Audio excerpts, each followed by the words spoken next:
Peace, peace, peace. I am Philip Roundtree, and you are tuned into the June 1st edition of Rhetorically Speaking. Shout out to those of you who are watching on Facebook Live. Props to those of you who are watching on YouTube Live. I know you might have saw the promo for it, 7 o'clock start, but Zoom be zooming, right? Technology be technology right? If I think some white folk behind it. Honestly, they didn't want to see this come to fruition, but here we are. So I'm so appreciative for those of you who are tuning in right now. Today is June 1st, which marks the start of Men's Health Month. And we know that the numbers are staggering in areas related to our physical and mental wellness. I just saw a stat today that said 1 in 2. Yes, 1 in 2 men will be diagnosed with cancer in their lifetime, and Oh, it was mind blowing to me. It was mind blowing to me just because I didn't think it was as prevalent. Even though we all know somebody, right? I'm sure if we sat and thought about it, we all can identify a somebody who identifies as a man who's been impacted by cancer, but I just didn't know that the numbers was as staggering as they are. And we know for black men, black and brown men, the numbers are off the charts. I know specifically when we're talking about mental health, we're more likely to experience a mental health episode in our lifetime, yet we're less likely than our white male counterparts to seek treatment. So during this month, you'll hear me talk about it a lot on every platform that I have, the importance of men's mental health and men's health in general. Tomorrow, let the cat out the bag a little bit. The hashtag You Good Man podcast returns, as well as the men's group. And so it's important because us brothers, we need to come together and have healthy, fruitful, productive conversations. So you can look forward to that.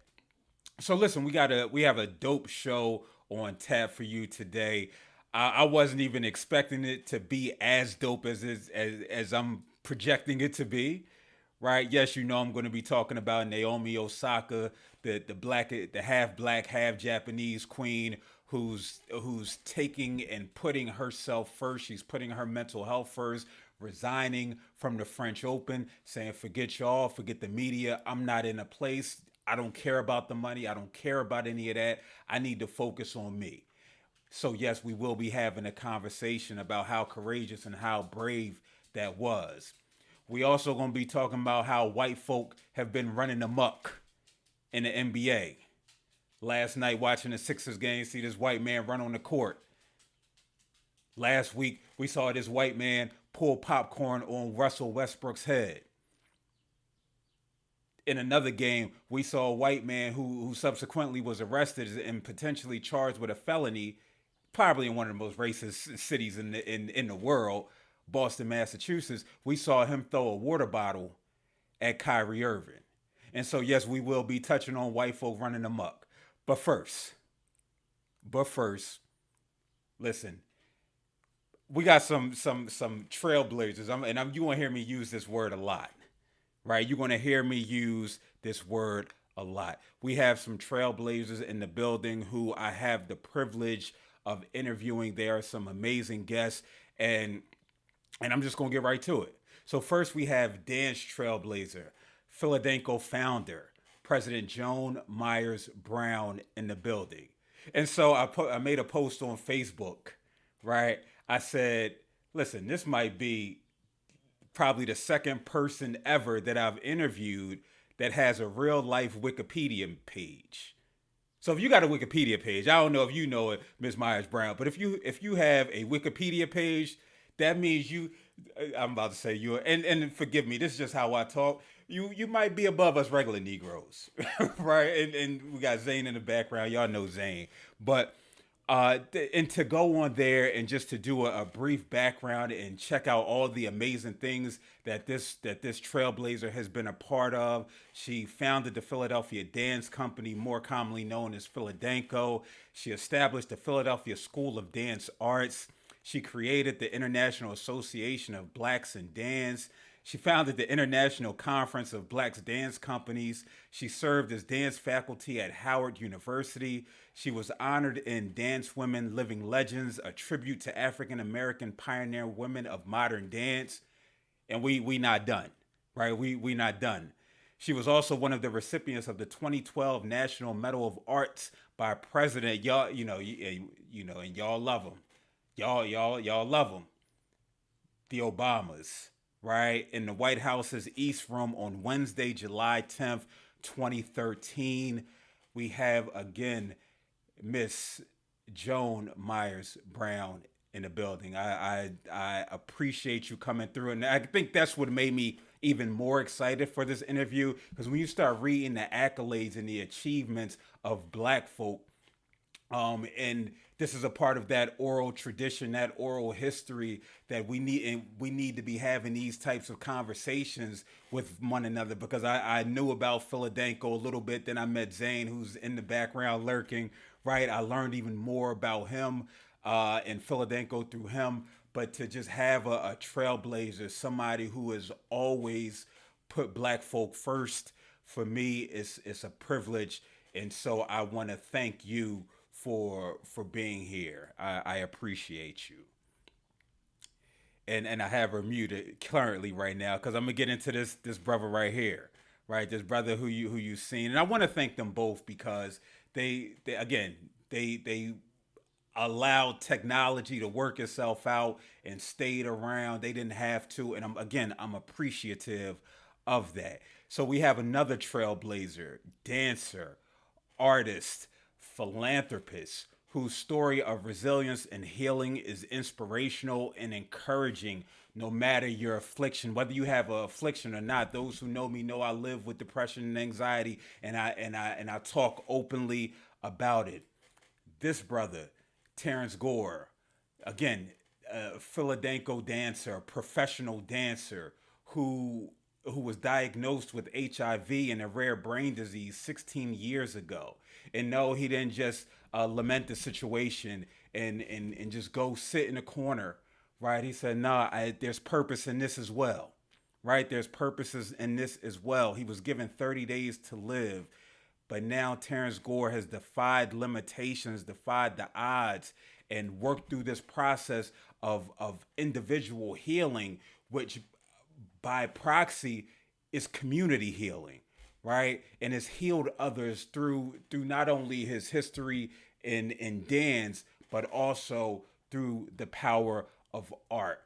And I'm gonna be showing several of his pieces, and it's just like, brother, man, you again, Renaissance, Renaissance man, Renaissance Negro. It's a beautiful, beautiful thing to have you both here, and they're both here to discuss the art gallery, a benefit for Philadanco, an amazing virtual benefit taking place on June 27th, where artwork from premier artists such as Terrence, John Dow, Gail Lloyd, Angela Davis Johnson, and more will be auctioned off to support the Philadelphia mainstay Philadanco and the participating artists. And I'll be giving the links out at the end for how you can participate. So you can unmute yourselves. I want to thank you both for joining me.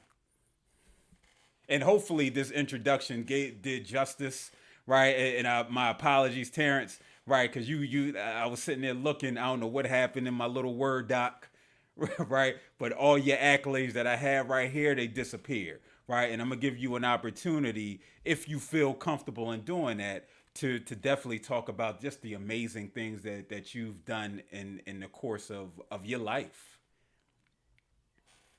Really. um, I'm not sure where I should start. I guess I should start with knowing that I'm blessed. Uh, I've been able to, first and foremost, keep my inspiration alive, living through all the challenges, health challenges, uh, worldly challenges, uh, financial challenges, uh, health challenges. this those things are most important to me, and I use art as a medium of coping, healing, therapeutic method, holistically.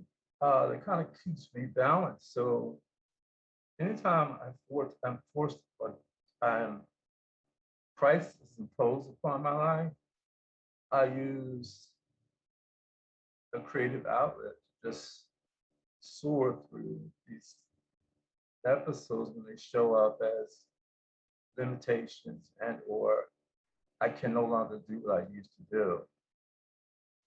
So I use art as a form of recreational rehabilitation, and it's ongoing. Uh, it's a different episode every day.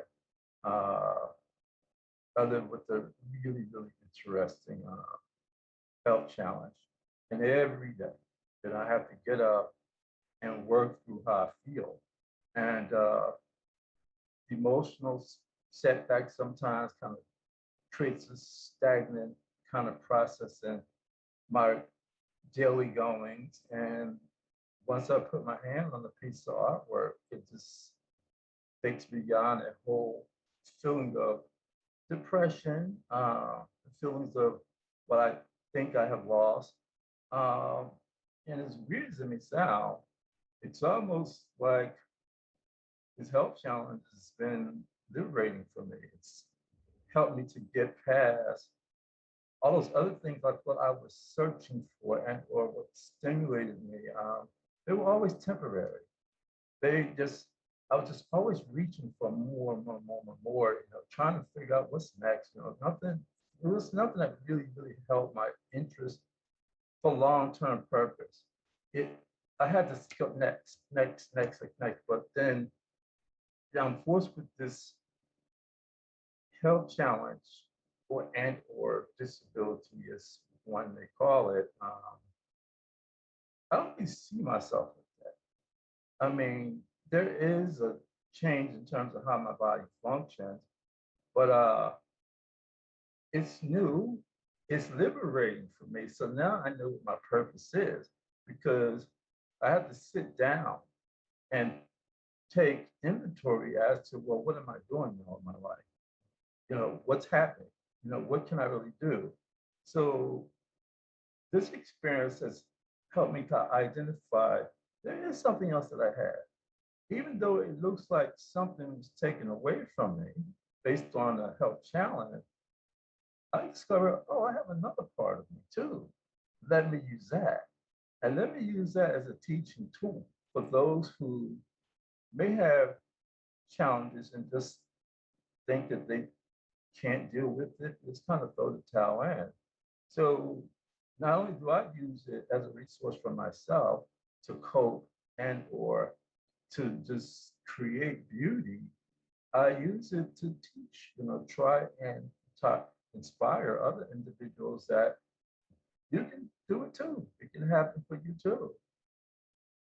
So that's pretty much, I mean, you want me to elaborate on my art or, No, no, no. We definitely gonna get to that. We definitely okay. going to get to that. I appreciate that. For those of you who don't know, and you too might not know, by trade I am a therapist, right? And so to hear stories of resilience that are inspirational is just amazing for me, right? Because I recognize what it takes for people to navigate their thoughts, feelings, and emotions when they're experiencing adversity, right? And to get to that other side.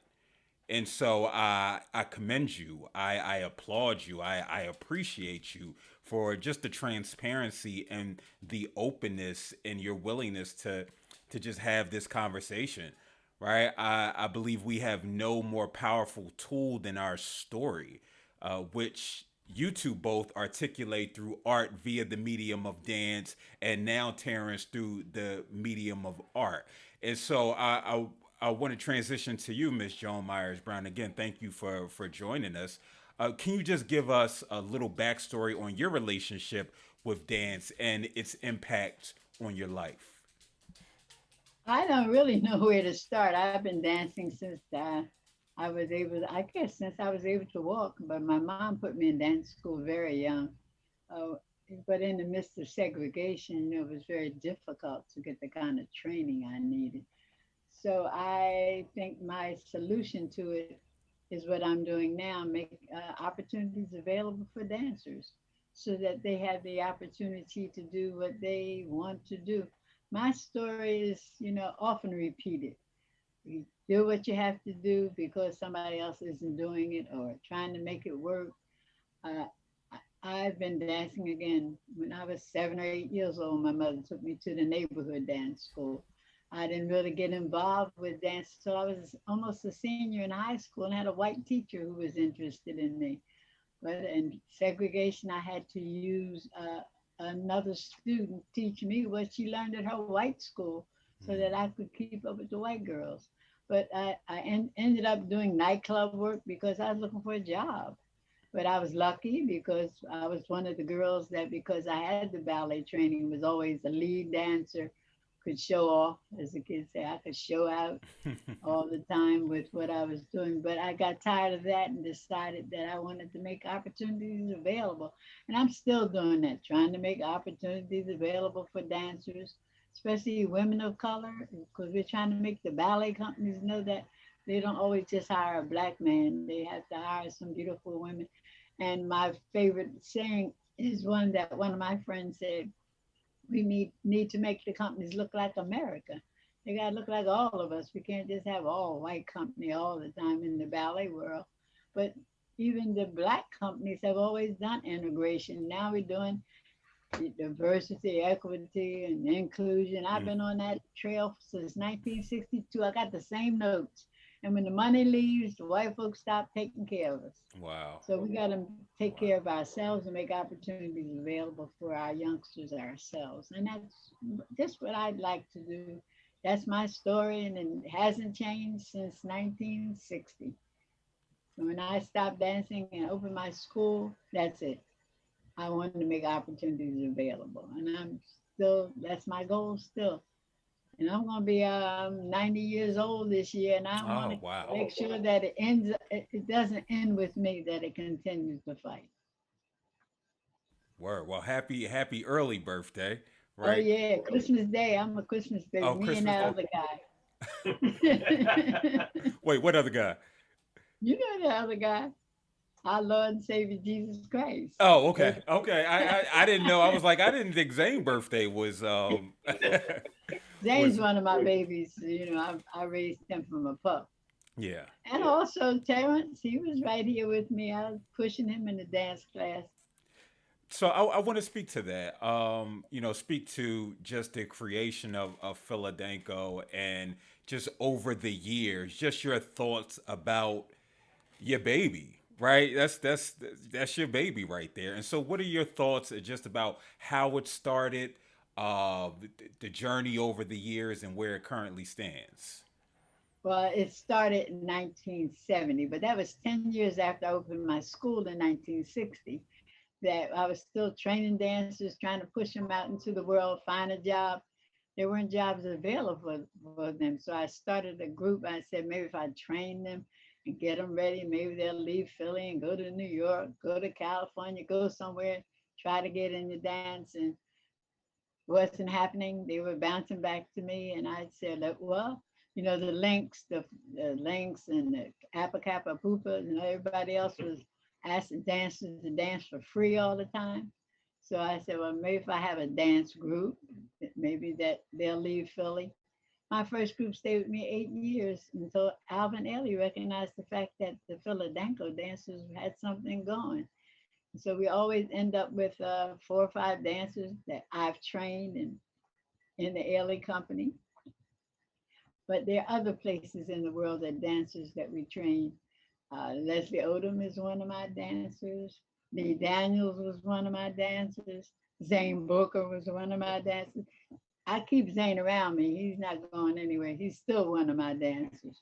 But again, it's trying to make the opportunities available. You talk about the International Association of Blacks in Dance. It started out as a conference. Then we integrated more of our community outside of Philadelphia into it, and it became an international association. And we're still, again, we're just trying to make opportunities available for young Black dancers that want a career in dance because I pay my dancers 52 weeks of the year. I'm trying to make everybody do that because most dancers work 20, 25 weeks, and the rest of the time they're on unemployment. And there are not that many jobs for Black dancers. So if you go to a Broadway show, there's one, Wicked, one. We want to make sure if they don't have to wait for another Lion King for a job. They should be included. So again, my story doesn't change. It's been that way since 1960, trying to make a way for Black dancers that are trained, talented, ready, and able, that they should. Zane had to go to Europe to get a job that he could do, to show what he could do. Where I had to make him put on tights. He told me, I tell you, like one of my other dancers said, I don't want to wear pantyhose. It's not pantyhose, they're tight. Put them on, boy. But he insisted he put on some gym shorts so that he wouldn't have to wear those tights. But, eventually threw the shorts away and became a wonderful ballet dancer. But if they don't see themselves, or if they don't see those opportunities available for them, they won't make that next step forward.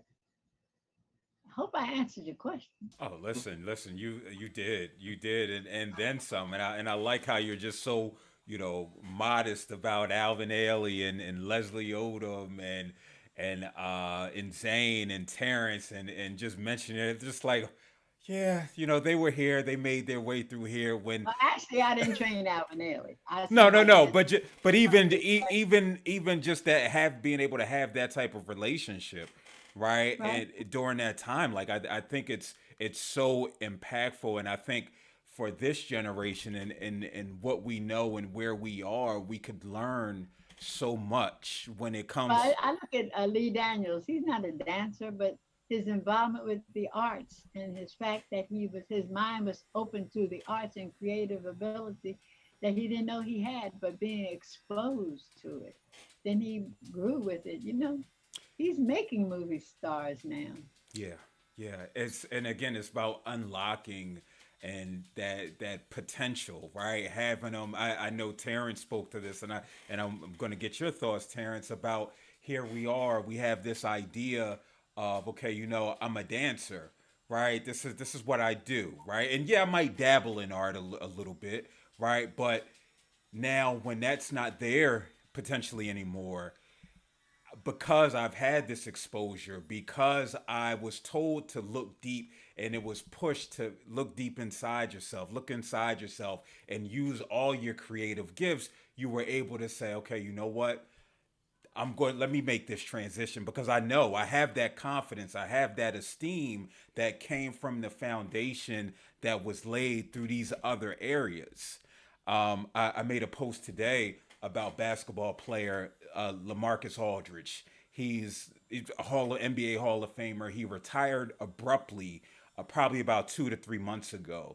Um, Found out that he had a heart issue that he's had now. Probably he's been in the league at least a dozen years, and he abruptly had to retire. And he came out and he said, "Listen, I'm experiencing depression because the thing that I love that I've done my entire life, in the blink of an eye, it's gone, right? I can't play basketball anymore."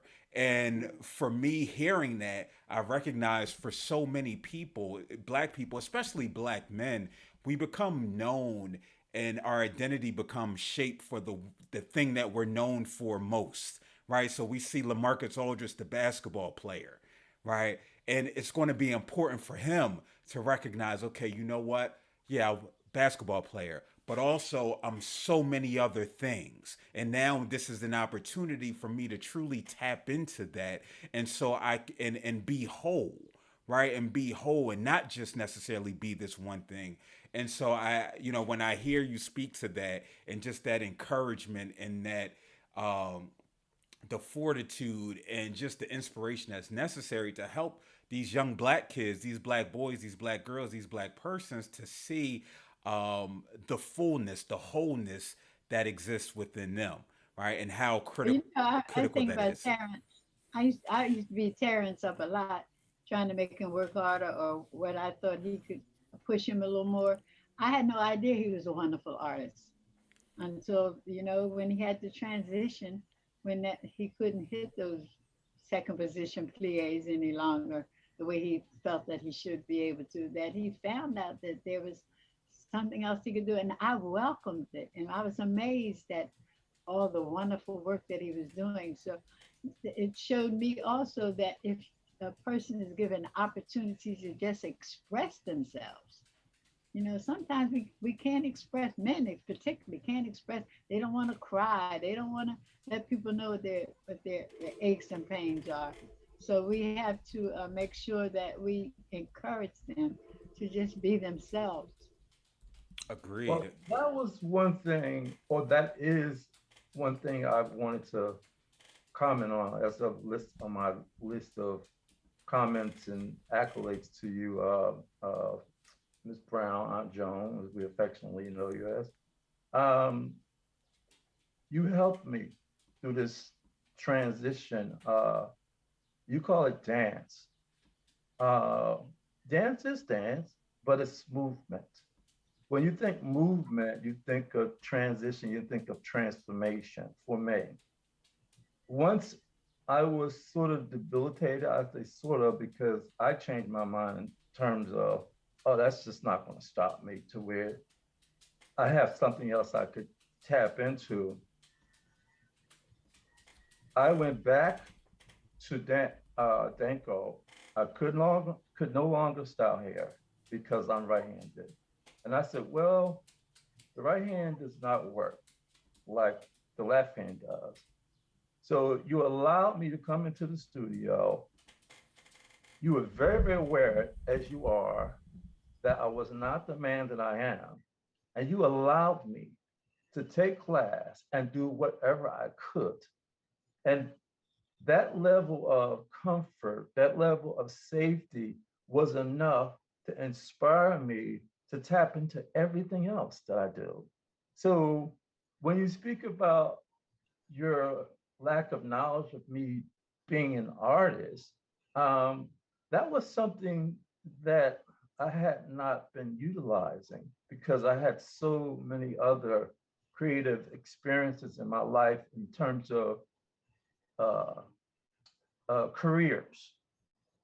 It's just that dance, art, using my left hand, just is the therapy of my soul. I've always wanted to be a dancer on stage, but when I think of life, it's like life is a stage.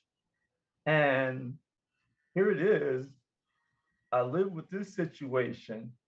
This is like another stage, quote unquote, of my life. We are all living through stages of our life. So to be here with Miss Brown, Aunt Joan, you welcoming me, being able to share my story, um, just as it is.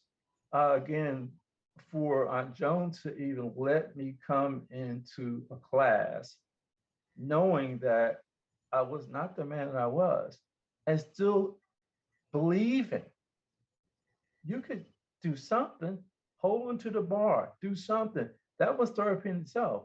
So I could look at the other performance artists, and yeah, it was great to watch them.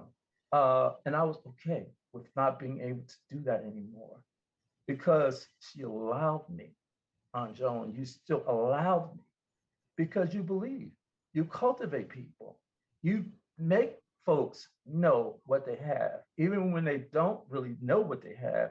You see it. You have the sixth sense where you see it, and you give them the platform, or give us the platform, I should say. Not the third person. You give us the platform to identify with who am I, and it all starts with all of us being an artist. That question right there, who am I? I'm an artist. You're an artist. You sort of categorize all the things that you do and why you do it. You're an artist, period. The artist, your decision to do what you do is the concept of what you do. The final product is what you see on the canvas. For you, it's the stage. I thank you for that. Thank you. Thank you.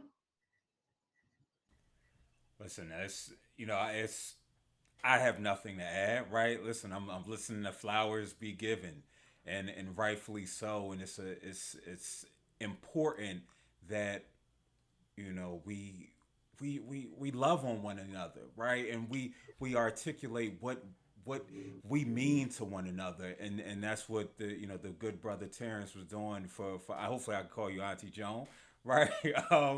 I, Joan, JB, and a few other things. It's fine. Okay. I got to get I won't tell you some of the things I've been called, but it's okay. I got to get Because permission though. they always come back and say, I had to apologize. But it's Yeah. okay because it was all done with love. Yes, yes, yes. Understood. So I think you both answered some of the other questions that I had just about the meaning of art and the meaning of dance and the meaning of relationships, right? Especially amongst black folk and how critical it is in this quest towards uh black liberation and identity and just truly being our best selves, right? Truly being our best selves.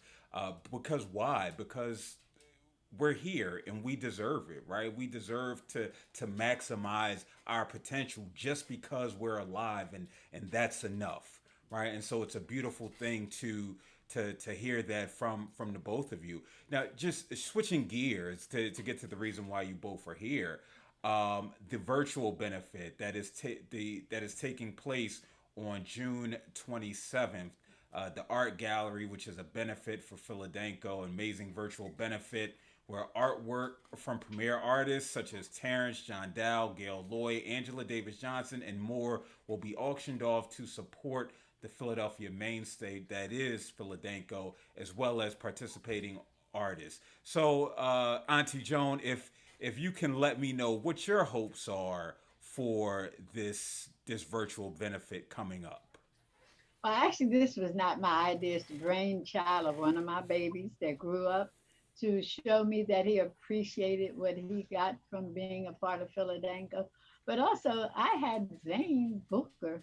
If people don't know his story, that's another story that you need to tell because what he's done with his life is mind-boggling because dancing in Monaco for the king and queen and being friends with the son of the king and doing what he did. But I think about what Terrence said. When I met Zane, he was 6 or 7 years old, wanting to be a dancer, who had a mother that recognized she had a talented son and brought him to dance classes. And then many times he didn't want to be there right then and there because he didn't hadn't found himself. But I think having the opportunity to being able to express himself and to realize it was okay. It was okay to see other guys doing dance and see other men being men and still dancing. He had an opportunity to just be himself and just go ahead and do what he was capable of doing. So when he came back to me and said he wanted to do a benefit for Philadelphia, of course I said yes, because Philadelphia is still we being black in America, is still being black in America. We still don't get funded like we should. I see white organizations get thousands of dollars to do it. We do all the time that we don't get any money. I teach black kids every day of the week, but a white organization can get $50,000 and the Philadanco is just, oh, that's a fun in the neighborhood, you know. So for him to come forward and say, I'm going to support you, I'm going to do this, and my friends like Terrence and other and John that I know, they stepped up and said, we're going to help Philadanco because we got sent home from Europe. We were on a 15 city tour, and after the fifth city, we had to come home because the COVID hit. And Trump said you can keep your ass there, excuse my language, or you won't because you can't get in the country. So we had to come home. I had to bring people's kids home, and we were 10 months, 12 months with no income. So this is important that someone who I've helped feels that they owe me something and they're willing to make sure that it continues for the next generation. And he's going to make a contribution by calling on other friends to support us. And this is what it's all about, helping each other. He's going to help me help somebody else. And it's remarkable that his career, that it blossomed and bloomed and he was successful, but he didn't forget. So many people you give to, they forget, they move on, and they forget that you put out your hand and help them. Same with Terrence. Just to say it makes it worthwhile. So talk about it because it's coming up soon. And if it's a success, I know it's going to be in our scholarship fund, and we're going to be able to help other kids, not just boys, but there are girls whose parents think that dancing is fun, that they can't have a career. But I got dancers from all over the world coming to Philadanco, and I want to keep them coming. Amazing, amazing. And what about you, Terrence? What are your hopes for this virtual benefit that's taking place June 27th? I'm honored to be a part of it, for one, to even be invited to exhibit my art. Uh, my art is mixed media. Uh, some of it is portrait, some of it is abstract. That's sort of harmonious with how we are living right now. So to be able to showcase art on that level, it's inspirational for everyone who wants to participate and should participate in this benefit, um, and to help continue organizations, uh, not just organizations, because we're not talking about limitations for uh, just a skill set and not even just a career, but we're talking about a necessity. So to be a part of this is an honor for me. Not just for me, that sounds a little selfish. It's an honor for us. It's an honor. It's an honor to just be here. Uh, Definitely to be here with Aunt Joan. You don't know what the day holds in store. You couldn't have, I couldn't have predicted 2 weeks ago that I'd be sitting here on the panel with Aunt Joan. And young man, this is my first time meeting you. It's just like you don't know what a day holds in store, and I'm okay with that.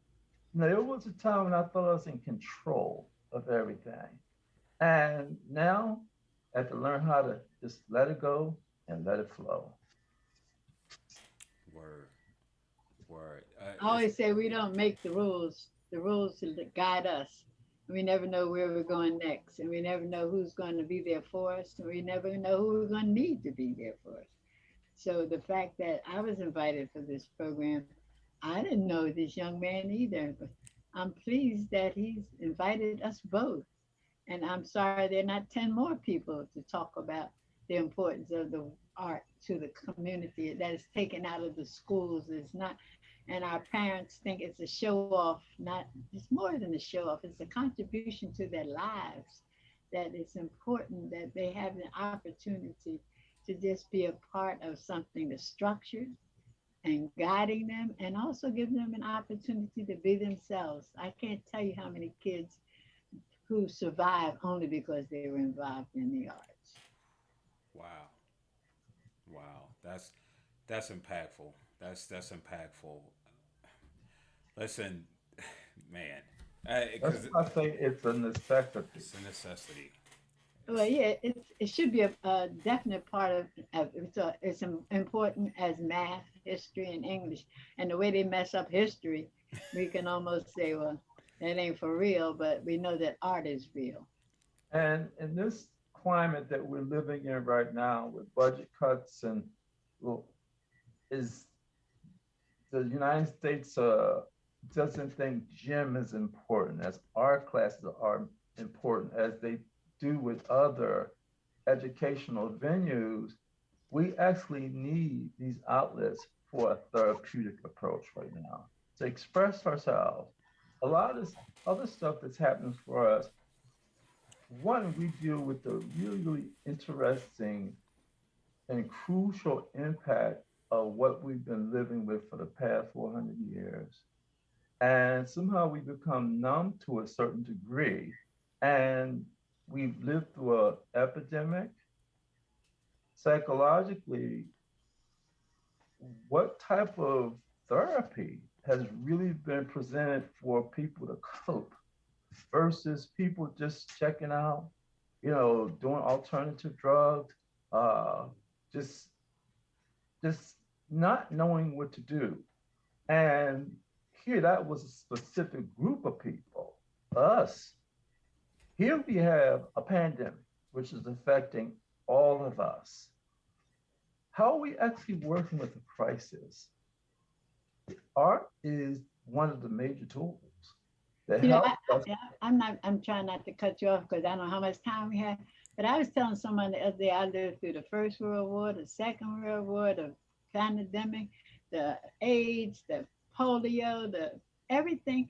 You know that keep coming and keep hitting us as we just live our lives. And if we don't have a way to balance our life and make it that it doesn't beat us down, especially being Black people, you know, they at every corner we're being held back.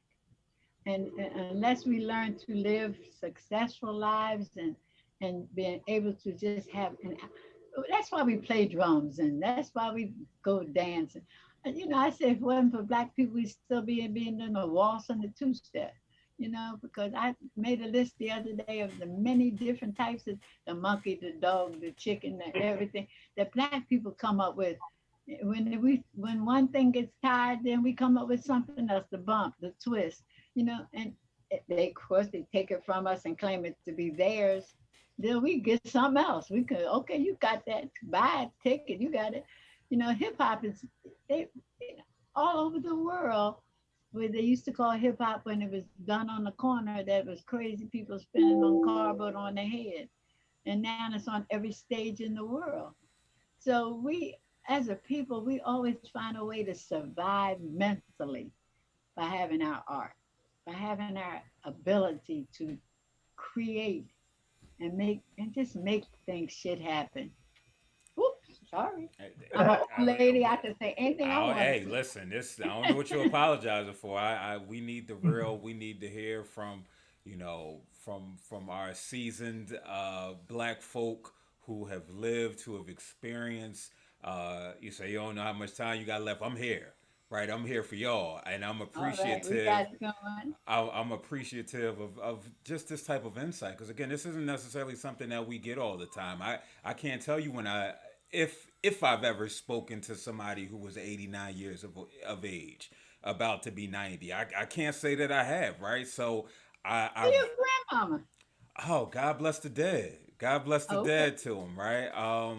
And so yeah, for me, this is a privilege. This is a treat. This is an opportunity. This is something um that I need, right? Just in listen, being able to listen, and this inspires me to do more for self, to do more for Black folk, uh, in spite of, right, in spite of whether it's Jim Crow or in spite of whether it's HIV or what have you, just to do more on behalf of Black folk.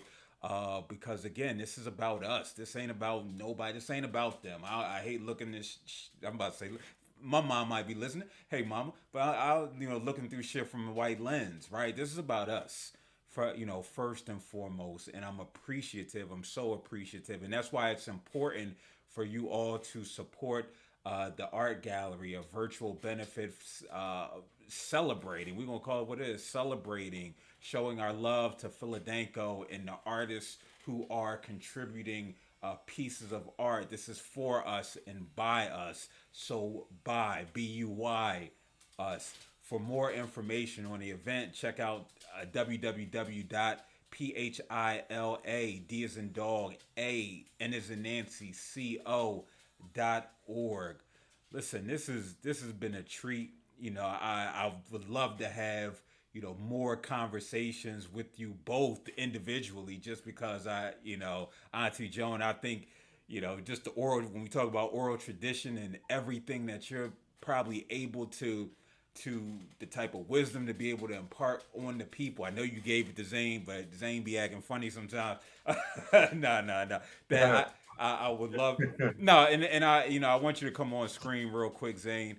Just because you helped put this together. You reached out to me. You said, Phil, hey, can you mind interviewing some folk who are a part of this art gallery. And I said, yeah, I got you, right? And we were able to collaborate because Zane is somebody, and y'all know I call him, my favorite Negro professional dancer, right? You've seen him on hashtag You Good Man, and the conversations that we've had, whether it's when I was on Word Radio or on this platform, just him always being willing to be a part of the solution. And so that's what's happening here. Again, he's trying to be part of, not trying to be a part of, he is the solution, right? And I want you to get your flowers as well as you, Terrence. While you were talking, I was able to post three of your artworks and cycle them through, and each time I cycle through, I just sit in amazement, like, bruh, you ain't know this was like, you ain't know you had this, like, I'm just I'm amazed, right? It's sort of, and Zane has heard me talk about this painting behind me. The painting is done by a Philadelphia artist by the name of Justin Wadlington. He's around my age, 35. He's known as the blind artist. He has one eye. He was blinded in early childhood. One of his parents was murdered, and he just did away with art because, as you both spoke, unless you're an amazing dancer, unless you're an amazing artist, you can't just sit in color, right? Because people say, what are you doing that for? And so for him, he got away from that and got back to it in the in his mid 20s, getting back because it was cathartic for him. It was helpful for him in his mental health. And so when I hear you all speak, when I talk to him, the times that I've spoken to him and hear everybody's story, again, it's just reinforces how amazing we are, right? We I don't want to say we take lemons and make lemonade. Should we are the lemons and we are the lemonade, and I don't even know if that makes sense. Doesn't matter, right? Because I'm on a roll right now. But I just want to say thank you to you both for coming through. Again, www.philadanco.org. For those of you who were tuning in to hear me discuss Naomi Osaka or hear me talk about white folk running amok, now ain't the time for that. You know what I mean? This not the time for that. We could do that tomorrow. I just want to leave this where this is, where we're celebrating Black folk, we're celebrating our achievements and our resilience. And so I want to thank you all for tuning in. Come back tomorrow, 7 p.m. We can have that discussion again. Thank you, Joan Myers Brown. Thank you, Terrence. Thank you, Zane. And we'll be doing this again next week. I'm not sure what artists we have next week. John Oh, Dow. John Dow. We have John Dow, another phenomenal brother, who's doing amazing things in academia and just again just dope things. I feel proud to be a part of this. I feel privileged to be a part of this. So I thank you all for until next time. Peace.